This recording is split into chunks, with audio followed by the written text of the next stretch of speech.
Hi, I'm Elmer. And I'm Vanita. I want to welcome you to the Front Porch Friday. This month is wrapping up with Preparedness Month, and of course, wouldn't be fitting without talking about the one thing that we can't live without, and that's water. We can live without electricity, we can live without food, and we can even live without with some of our modern appliances, such as what you're watching this on now, maybe your phone or tablet or your computer. But you can't do without water. You can do maybe 3 days without water before you wind up really getting to the point of where you're not going to make it.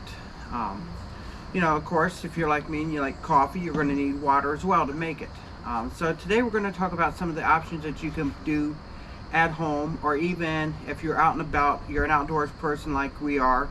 You may be going to the park, you may want to try and take it with you, that way you have it. Not all the parks have spigots, not all the parks have vending machines, and especially if you go out somewhere remotely, you're definitely going to need some water for cooking, camping, cleaning, and stuff like that. One of the first things that you can do is, if you're stocking up at home or just want to keep it at home, is you could probably do the little 8-ounce bottles. You get these at Sam's Club in about a 48 pack. They're nice. You could throw them in the freezer. They make a nice pack. Take them with you. It's not the best option for long-term disaster preparedness because it's bulky, it takes up space, and it's pretty much, you'd have a problem with taking care of the trash from this. The same way with outdoors. This would be good for a day or two at the park. Fill up the cooler, take it with you. Our next option is a gallon jug. This is another good day option that you could utilize for at the park. Maybe you're going to be cooking out and you need a little bit of water to add to something that you're cooking on the grill, such as we've done macaroni and cheese and stuff like that. So it's just a good option to have. Again, it's not a good option for your disaster preparedness either, but it's something a little bit better than the smaller bottles. You could step up, you could turn around and take this camping with you. It doesn't take up much space, but it's still taking up quite a bit of space, quite a bit of, I don't want to say real estate. Now this is something I carry every day. It's about half of this here. This is an Iron Infidel Battle bottle. Shout out to the guys for creating a bottle that is almost indestructible. This here gets me through the day. This carries about 2 liters of water. I can refill it to keep it filled with ice. And along with this, I do carry water keys. These here turn on spigots on the side of buildings, and while I'm not recommending that you do it when times are normal without permission, if you're in an emergency and you got to get home, for say earthquake, tornado hit, and you find a spigot on a building that still works, by all means, use it to save your life.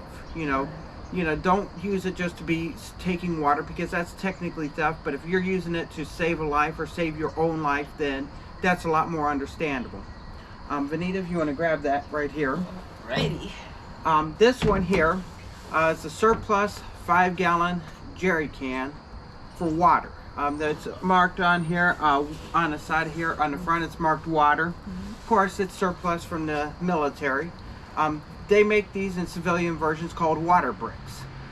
If you're going out camping, you're going out overlanding, or you really want to store a lot of water, you can fill these up with your tap water, rotate them out, put a little label on them, let you know when they're, you can take that on back down. Okay. Yeah. So you could actually put a label on it, rotate these out. It carries 5 gallons of water with you at all times. You could stack 6 of these and have 30 gallons of water. So if you're a family of 4 and for 10 days of water, if you, as adults, if you have adult children, adult families that live with you, you're going to need about 1 gallon of water. So that's going to last you approximately about 8 days, which would be 6 of these right here, or actually about 7 of them would be about 42 gallons. So it'd last you about 8 days. And also with children, you want to have 1 gallon of water for each child that you have, probably even more, because children are so active, they're running around. You also want to have additional water, at least 1 gallon for each child, just for bathing them. So when they get dirty, you can bathe them.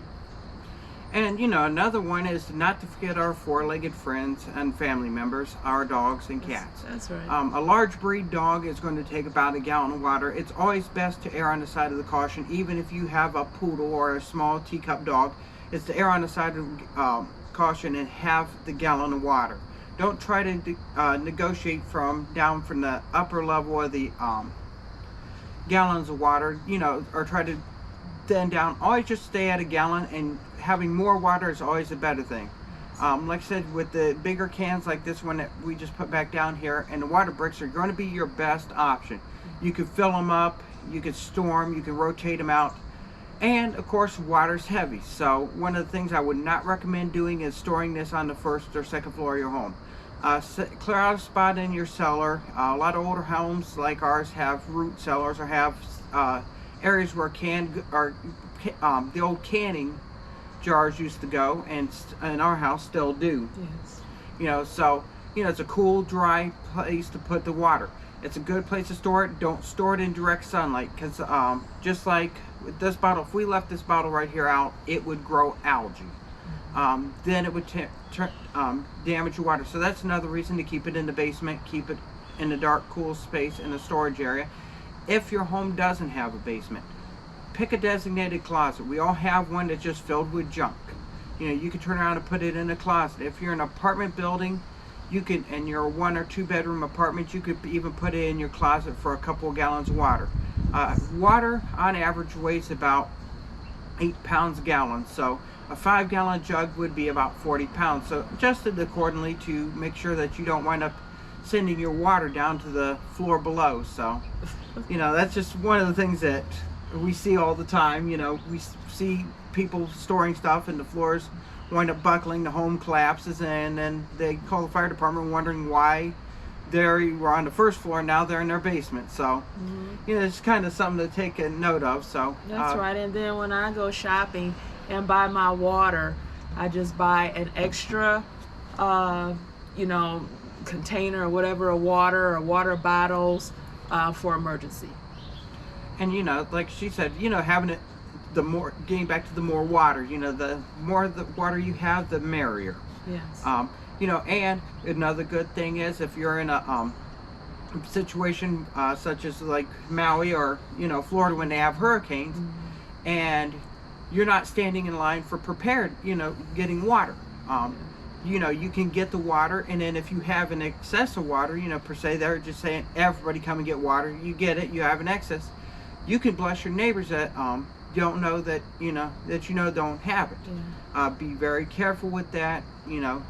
Do it at a time where they don't know it's you doing it. Just let them think that, hey, the bottled water just showed up on our doorstep. Because it's just operational security and awareness. You don't want to attract everybody to what you're doing. So it's just something to kind of think about. If you do decide to help your neighbors, help them anonymously, because then that way they're not relying on you, and then it's a blessing to them. So, and I think that's about it on our subject of water. That's about it. So, as I say, it's water under the bridge. So, I want to thank you for watching, and remember to click like and subscribe, and stay healthy and stay blessed.